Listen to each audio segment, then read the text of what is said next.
can help fix things. Inspiration is never an overdose. So let's take another dose today. We take inspiration from all corners of the world. Today, I am very honored to introduce an incredible woman, Miss Dorothea Vinsel, who we lovingly call Mama D. Miss Vinsel is a military vet who actively served the country for 10 years while delivering and raising children on the go.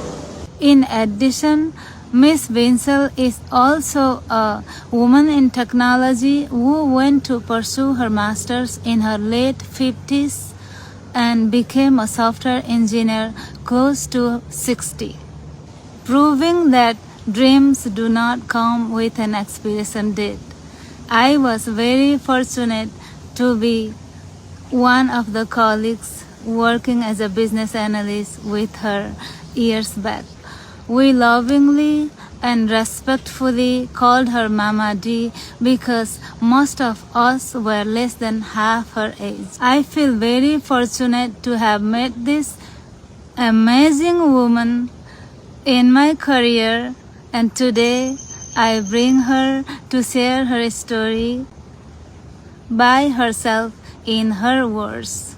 One of the things I deeply admire about Mama D is joining the puzzle pieces to make a whole.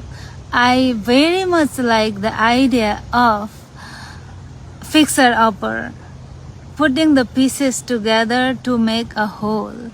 And that's what she does as a passion, everyday basis. She solves 300 pieces, 500 pieces, 1,000 pieces puzzles and make into a canvas that gives meaningful meaning.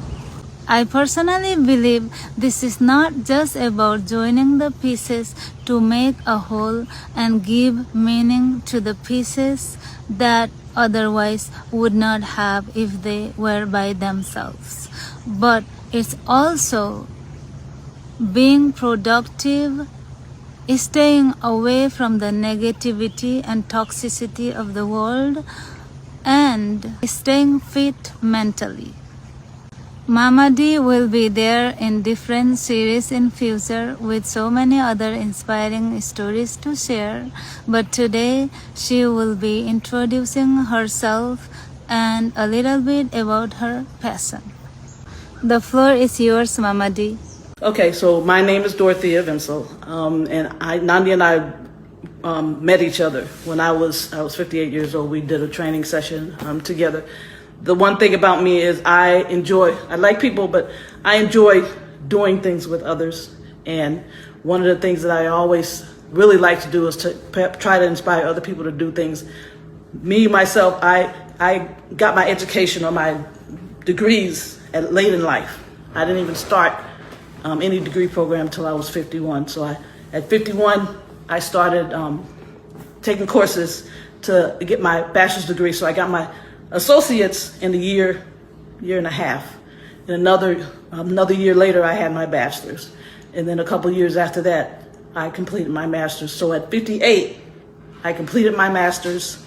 My associate's degree is, my associate's is in science and associate's in science in information technology. My bachelor's is in information technology, but my master's is in cybersecurity management. And so I chose those areas because those are areas that I'm most interested in. I like working with computers, and I like doing things that can help fix things, or that can help make our world better. And so IT was the area that I chose for education. And so as far as where I'm concerned, I'm basically proof that you don't have to be young to be able to pursue a career, or pursue a degree. You can do it later in life, especially now. When I was coming up, it wasn't really that much of a possibility as a young person, I don't think. But as I got older and things changed as far as the way you get your education, it made it a lot easier for people that are older to go out and get degrees and things that they couldn't do when they were trying to raise their families and things like that.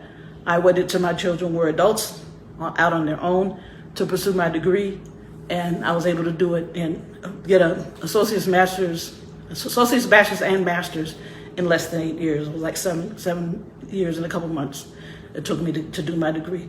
But it was a trying experience, but it was a fun experience because I was doing what I wanted to do for me finally in my life. And sometimes it's later in life before you can do that. And so that's my story. Thank you so much.